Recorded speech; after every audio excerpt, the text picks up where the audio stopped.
दोस्तों, आज मैं आपको एक ऐसी फिल्म की कहानी सुनाने जा रहा हूं जो सिर्फ एक सुपरहिट फिल्म नहीं थी। यह एक आंदोलन था, एक संदेश था और एक ऐसा तूफान था जिसने बॉलीवुड के सबसे चर्चित प्रेम संबंध को हमेशा के लिए बदल दिया। यह कहानी है 1957 की ब्लॉकबस्टर फिल्म नया दौर की। लेकिन इस फिल्म की शुरुआत फिल्म से नहीं बल्कि एक प्रेम कहानी से हुई थी। एक ऐसी प्रेम कहानी जिसे पूरा देश जानता था, दिलीप कुमार और मधुबाला, उस दौर के सबसे बड़े सुपरस्टार। जब दोनों साथ दिखाई देते थे तो दर्शक दीवाने हो जाते थे। लोग मानते थे कि यह जोड़ी एक दिन शादी में करेगी, लेकिन किसी ने नहीं सोचा था कि एक फिल्म उनके रिश्ते का अंत बन जाएगी। और वह फिल्म थी नया दौर। दोस्तों, 1950 में भारत तेजी से बदल रहा था। नई फैक्ट्री खुल रही थी, नई मशीनें आ रही थी और नई तकनीकी लोगों की जिंदगी बदल रही थी। लेकिन एक सवाल हर किसी के मन में था, क्या मशीनें इंसान की जगह ले लेगी? क्या विकास की कीमत आम आदमी को चुकानी पड़ेगी? निर्देशक B.R. चोपड़ा ने इसी सवाल को अपनी फिल्म का आधार बना लिया। उन्होंने एक ऐसी कहानी चुनी जिसमें गांव के गरीब मजदूर और आधुनिक मशीनें सामने सामने थी। कहानी थी शंकर नाम के एक तांगे वाले की। शंकर मेहनती था, ईमानदार था और अपने गांव के लोगों के लिए हमेशा खड़ा रहता था। उसका सबसे अच्छा दोस्त था कृष्णा। दोनों की दोस्ती पूरे गांव में मिसाल थी। लेकिन फिर गांव में एक नई ताकत आती है, मशीनों की ताकत। एक बस सेवा शुरू होती है और अचानक तांगे वालों की रोजी रोटी खतरे में पड़ जाती है। यहीं से फिल्म का असली संघर्ष शुरू होता है। लेकिन दोस्तों, कैमरे के सामने चल रही कहानी से कहीं ज़्यादा दिलचस्प कहानी कैमरे के पीछे चल रही थी। जब फिल्म शुरू होती है, हीरोइन थी मधुबाला। जी हाँ, वही मधुबाला जिन्हें आज भी भारतीय सिनेमा के सबसे खूबसूरत अभिनेत्रियों में माना जाता है। लेकिन फिल्म शूटिंग शुरू होती, दृश्य फिल्माए गए, सब कुछ सामान्य चल रहा था। लेकिन फिर आया एक ऐसा फैसला जिसने इतिहास बदल दिया।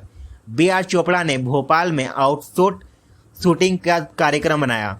उन्हें पूरी यूनिट को वहां ले जाना था, लेकिन मधुबाला के पिता इसके खिलाफ थे। उन्हें शक था कि यह यात्रा सिर्फ शूटिंग के लिए नहीं है। उन्हें डर था कि दिलीप कुमार और मधुबाला और करीब आ जाएंगे और यहीं से विवाद शुरू हो गया। मामला इतना बड़ा कि मधुबाला ने फिल्म छोड़ दी। B.R. चोपड़ा ने अदालत का दरवाजा खटखटाया। पूरा देश इस केस को देख रहा था। अखबारों में रोज खबरें छप रही थी। फिल्म इंडस्ट्री में सिर्फ इसी की चर्चा थी। फिर आया वह दिन जिसमें सभी को चौंका दिया। दिलीप कुमार अदालत पहुंचे।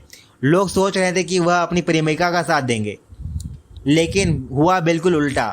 उन्होंने अदालत में B.R. चोपड़ा के पक्ष में गवाही दी। पूरा देश हैरान रह गया। मधुबाला और दिलीप कुमार के रिश्ते में दरार पड़ चुकी थी। कई लोगों का मानना था कि ये वह क्षण है जब बॉलीवुड की सबसे खूबसूरत प्रेम कहानी टूट गई। अब फिल्म के सामने कई समस्याएं थी। हीरोइन कौन बनेगी? फिर चुनी गई जयंती माला। और दोस्तों, उन्होंने साबित कर दिया कि यह फैसला सही था। उनकी अदाकारी ने फिल्म में नई जान डाल दी। दर्शकों ने उन्हें खूब पसंद किया। अब फिल्म की कहानी पर लौटते हैं। शंकर और कृष्णा की दोस्ती टूटने लगती है। प्यार बीच में आ जाता है। गलतफहमियां पैदा हो जाती है और दूसरी तरफ मशीनें गांव के लोगों की जिंदगी बदल रही थी। यह सिर्फ दो दोस्तों की कहानी नहीं थी, यह उस भारत की कहानी थी जो पुराने दौर से निकल कर नए दौर की तरफ बढ़ रहा था। एक तरफ परंपरा थी और दूसरी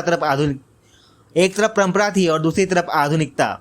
एक तरफ इंसान की मेहनत, दूसरी तरफ मशीनों की ताकत। फिल्म का सबसे आकर्षक था रेस, तांगा बनाम बस।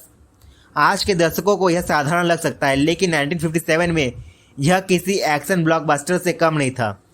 जब शंकर तांगा लेकर दौड़ता है तो सिर्फ एक इंसान नहीं दौड़ रहा होता, पूरे गांव की उम्मीद दौड़ रही होती है।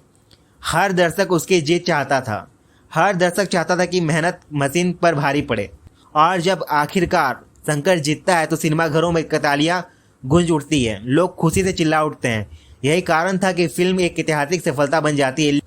लेकिन नया दौर सिर्फ कहानी की वजह से सफल नहीं हुई, उसका संगीत भी अमर हो गया।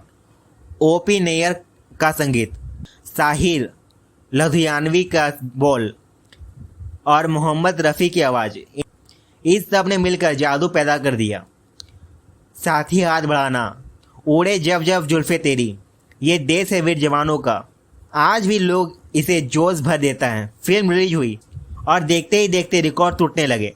यह साल की सबसे बड़ी फिल्म में शामिल हो गई। दर्शकों ने इसे हाथों हाथ लिया। आलोचकों ने इसकी तारीफ की और दिलीप कुमार को एक और बड़ी सफलता मिली। लेकिन दोस्तों समय के साथ एक और दिलचस्प बात हुई। कई फिल्म विशेषज्ञों का मानना है कि बाद में आई फिल्म लगान पर भी यह नया दौर का प्रभाव दिखाई देता है। दोनों फिल्मों में एक जैसी भावना थी, कमजोर समझने वाले लोगों का शक्तिशाली व्यवस्था के खिलाफ संघर्ष। यही कारण है कि नया दौर को भारतीय सिनेमा की सबसे प्रभावशाली फिल्मों में गिना जाता है। आज भी हम एआई, रोबोट्स, ऑटोमेशन की बात करते हैं तो नया दौर पहले से ज़्यादा प्रासंगिक लगती है, क्योंकि सवाल आज भी वही है, क्या मशीन इंसानों की जगह ले लेगी? और क्या विकास का मतलब सिर्फ तकनीक है या इंसानों की खुशहाली भी उतनी ही ज़रूरत है? यही सवाल नया दौर हमेशा आपसे पूछता है, और शायद यही कारण है कि लगभग 70 साल बाद भी यह फिल्म जिंदा है, क्योंकि महान फिल्में कभी बूढ़ी नहीं होती। ये हर पीढ़ी को नया संदेश देती है। अगर आपको यह कहानी पसंद आई हो तो वीडियो को लाइक करें, कमेंट में बताइए क्या आप दिलीप कुमार और मधुबाला की जोड़ी को बॉलीवुड की सबसे महान जोड़ी मानते हैं। चैनल को सब्सक्राइब करना मत भूलिएगा। हम फिर मिलेंगे एक और अनसुनी कहानी के साथ। धन्यवाद।